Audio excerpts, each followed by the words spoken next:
On est présentement sur 55% d'oxygène, mais on sature à 100, fait qu'on va être capable de sevrer ça assez rapidement.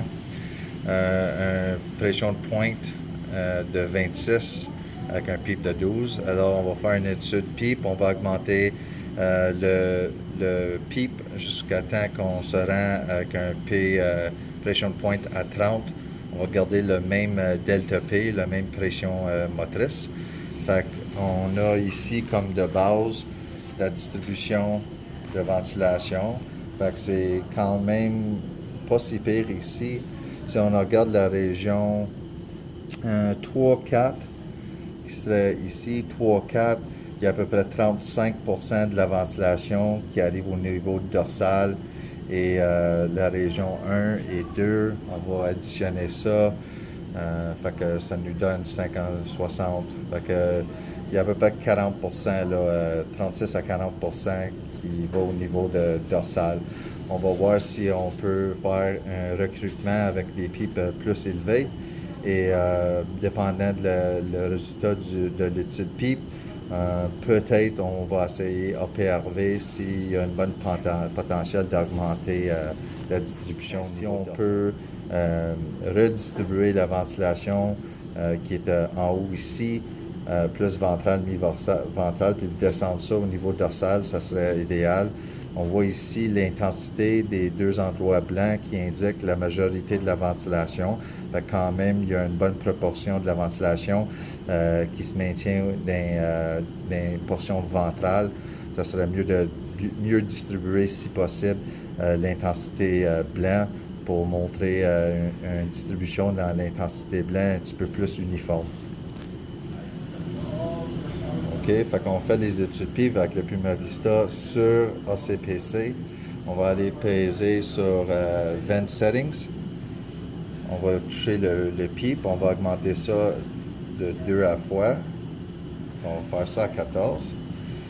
Mais quand on se rend à 16, on va redescendre 14, 12, 10 jusqu'à 8. Puis on va regarder la différence régionale des compliances pour décider c'est quoi le PIP idéal pour cette machine. On est à 16. Après, on va redescendre à 14, 12, 10, 8, puis après, on va peser le diagnostic pour faire l'étude PIP. Ça, c'est le PIP à 16. On voit ici que, t'en rappelles-tu, il y avait deux intensités blancs ici, puis on voit avec le PIP plus élevé qu'il y a une meilleure distribution de l'intensité blanc, qui veut dire une ventilation plus uniforme en travers du poumon. Les pourcentages qui étaient 30, 37, 22 et 12, les petits numéros, ça c'est les numéros de référence qui sont plus foncés. Fait qu'on a augmenté quand même de 9% la région dorsale et aussi c'est comme qu'on a shifté, on a redistribué le volume qui était ici à 30%, puis à 37%, les affaires ont descendu. Fait qu'il y a moins de pourcentage au niveau ventral et mi-ventral qui a été redistribué au niveau dorsal puis mi-dorsal. On est rendu à 16. Ici, je vais juste rester au niveau de 16. Si on regarde les références en bas ici, ça c'était le PIP de 12. OK. Là, quand on a monté le PIP de 14, vous voyez que les courbes d'impédance s'en vont en montant. Mais à un moment donné, ils ont comme stabilisé, ils ont resté quand même assez droit, un petit peu ici qui recrutait encore. Ça, c'est le volume à la fin d'expiration, le volume qui reste à la fin d'expiration. Un petit peu comme la capacité, le CRF, capacité résiduelle fonctionnelle. Mais quand on arrive ici à 16, on continue à voir les courbes d'impédance qui montent. On voit les numéros d'impédance qui augmentent. Fait que ça veut dire qu'on est en train de recruter à la fin d'expiration.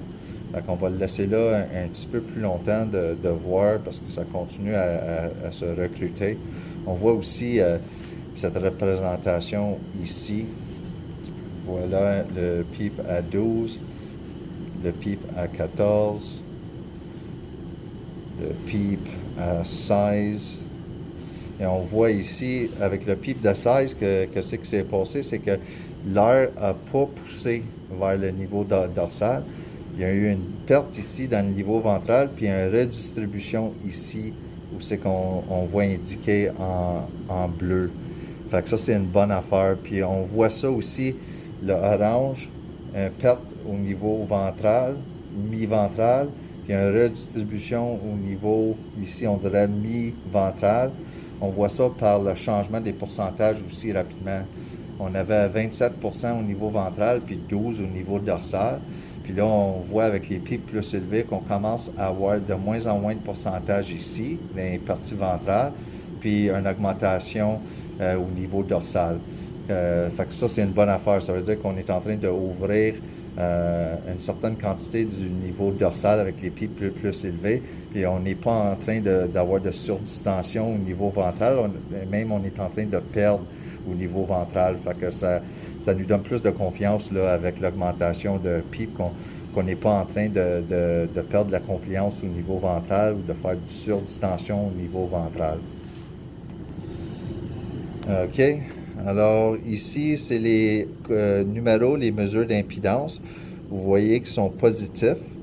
Les augmentations d'impédance équivaut à une augmentation de l'aération ou du volume. Donc on sait juste par les numéros positifs qu'il y a une augmentation du volume en dedans du poumon à la fin d'expiration. On pourrait dire un recrutement qui se passe au CRF. Ici, on voit, parce qu'on est connecté avec le ventilateur, les PEEP, les pressions de pointe et les volumes. On peut voir ici l'escalier qui monte de 12, 14, 16. Et on a laissé ça à 16 parce que on voit que ça continue à monter. Fait qu'on voulait arrêter là, même si peut-être le 16 est trop haut. OK? C'est pas le PEEP idéal, mais c'est un PEEP qui est en train de causer une bonne quantité de recrutement. Fait qu'on va l'utiliser à 16 jusqu'à temps qu'on voit que les courbes d'impédance deviennent droits. Fait que là, on sait qu'il n'y a plus d'autres recrutements qui se fait. Puis là, on peut soit descendre graduellement, puis regarder aussi qu'on commence à reperdre le volume significatif. Le volume. Vous allez voir ça avec des courbes qui vont commencer à baisser par en bas, des numéros d'impédance qui vont baisser. Ici, on voit que le recrutement à la fin de l'expiration se fait tout en travers du poumon bien égal. Fait qu'on est en train de quand même garder une bonne quantité d'air qui va être préventif contre du trauma qui peut arriver avec l'atelectasie. Ça, c'est un PEEP encore à 16, mais comme on voit, là, on a augmenté de 12% à 26% au niveau dorsal. OK, ça, c'était la référence. Puis vous voyez la différence entre la référence et check le niveau dorsal maintenant. C'était très petit ici, puis là, c'est rendu beaucoup plus uniforme. OK? Fait que ça serait peut-être quelqu'un que ça serait intéressant aussi, là, vu qu'il répond très bien au recrutement dorsal avec des pics plus élevés. Quand même, la pression de point est rendue de 26 à 30, c'est un petit peu plus élevé. Peut-être on peut essayer APRV, vu que c'est un répondeur aux pressions. Il y a un potentiel de recruter, comme on voit, c'est très bien recruté. On va essayer peut-être APRV. Si on peut avoir le même bénéfice ici, mais avec un PO qui est moins de 30, peut-être on va utiliser l'APRV si on peut avoir le même bénéfice avec moins de pression, un PO qui est plus bas que le pression contrôle présentement. OK, fait qu'ici, on est rendu à un PEEP de 16, puis là, on était de 14, 12 et 10. On voit ici, si je remets ça comme ça, ça c'est 16. Là, on va bouger. 14. On voit la perte qui commence à apparaître. Mais c'est normal, on a descendu de 16 à 14. Fait que c'est normal d'avoir un petit peu de baisse. Si on regarde les courbes d'impédance, de 16 à 14, il se maintient assez bien. OK. Puis là, on arrive ici à 12. On voit là qu'il y a une perte significative. On voit que les courbes d'impédance commencent à aller en descendant. Ça veut dire que qu'est-ce qu'on a recruté avec le PIP de 6, on est en train de perdre ça. On voit ça aussi, la perte par les mesures d'impédance négatives. Si on veut savoir du niveau dorsal, ventral à dorsal, vraiment en millilitres combien que ça équivaut ces mesures d'impédance, on a seulement à multiplier le 0,14 par le référence. Le volume du référence multiplié par ces données ici va vous donner combien de millilitres de changement dans chaque région d'intérêt de ventral à dorsal. OK, une grosse quantité, ça c'est un PIP de 10.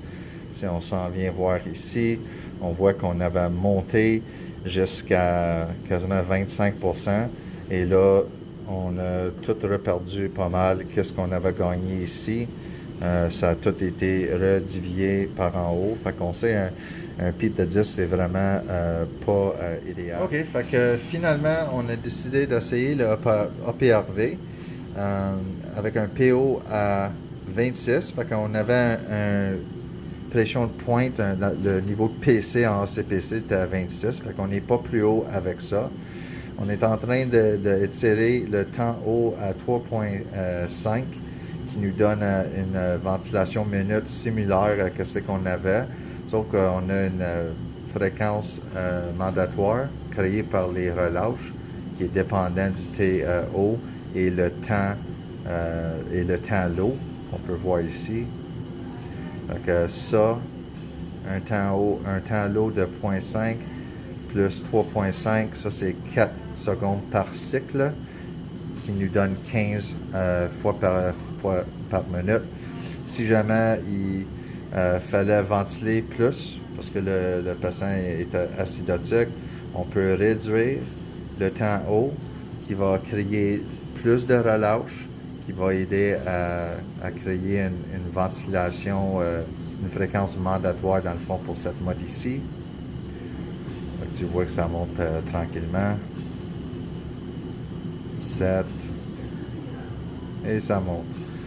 Si tu commences avec un TO et tu vois que le gaz artériel ou veineux, le CO2 est normal, c'est tout le temps une bonne idée d'essayer de continuer tranquillement, pas vite. Il n'y a pas de presse d'étirer le temps haut. De même, tu peux bénéficier si le patient a une bonne diffusion. Pendant que l'air est en dedans de la poitrine ici, il y a beaucoup d'échanges gazeux qui se fait. Alors, chaque expiration, chaque relâche a le potentiel d'avoir beaucoup plus de CO2 concentré. Et c'est important de mettre le P low à 0 parce que qu'est-ce qu'on fait d'habitude? C'est on va créer du auto-trapping, du auto-peep avec dépendant du T-low. Avec un T-low, on va l'ajuster pour pas que le patient expire jusqu'à 0. D'habitude, tu vas faire un pause. OK, tu vas aller regarder ici le débit de pointe. Débit pointe expiratoire qui nous donne, on va dire, 61. Tu regardes le temps, 38,65. Tu multiplies ça par le 61 par 0,8 pour avoir 80%. Puis, qu'est-ce qui va arriver avec le auto-relâche? Ça dit, on va terminer l'expiration ou cet relâchement-là quand ça atteint 80% du débit de pointe à l'expiration. Fait que le 61, on multiplie ça par 0,8 pour cette cas ici. Et on trouve le numéro. Puis là, on trouve le 80% du 61. On va dire, si on utilise la calculatrice, on va dire c'est proche de 88. Et c'est là que tu vois que l'expiration se bloque, puis on remonte au niveau PO. Fait qu'avec le auto-relâche, on peut fonctionner comme ça. Si le ventilateur n'est pas Draeger, puis il n'y a pas de auto-relâche, qu'est-ce qui va se passer? C'est que là, tu as ton PO, tu as un PLO à 0, tu as un temps haut, et ton TLO, tu vas faire la mathématique toi-même. Fait que tu vas arriver ici avec ton 61, multiplie ça par la quantité de pourcentage que tu veux faire ton termination expiratoire. On va dire c'est 80%. Donc on prend 61 fois 0.8. Ça, c'est ton débit que tu vas aller trouver ici. Et tu vas ajuster ton temps l'eau pour attraper, faire du auto-peep, faire exprès. C'est pour ça que si on fait ici on freeze frame, puis on regarde c'est 5.7, c'est pas vraiment ça le payload créé par ton TLO, c'est vraiment une pause expiratoire qu'il faut que tu fasses.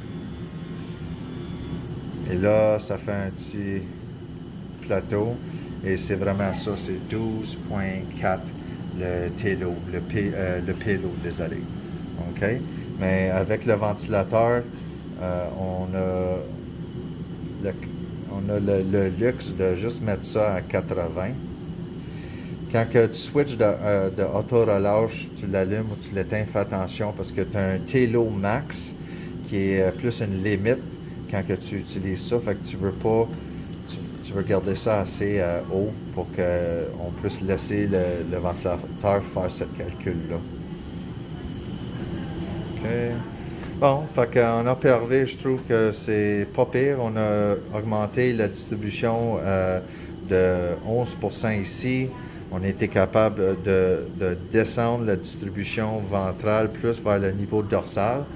Et on a été capable de faire ça avec en ACPC, mais avec un PIP à 16, puis une pression de pointe à 30. Fait que ça donnait une pression motrice à 14. Maintenant, on est capable de faire le même bénéfice, mais en place d'être à 30, on a un PO à 26, qui nous donne quand même une très bonne distribution. Donc ici, on regarde le PIP quand il était à 16. Puis là, on compare ça au APRV à 26. Et on voit ici qu'il y a un recrutement qui se fait, parce qu'on voit les courbes d'impédance qui montent. On voit aussi ici du bleu, qui veut dire qu'il y a quand même une augmentation à la fin d'inspiration. C'est très bien. Mais n'oublie pas, avec le 16, on avait une pression de pointe à 30. Maintenant, on a un meilleur résultat, mais avec un PO à 26.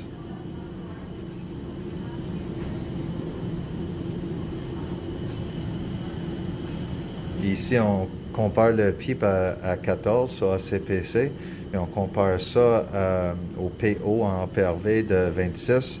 On a des numéros d'impédance à la fin d'expiration positifs.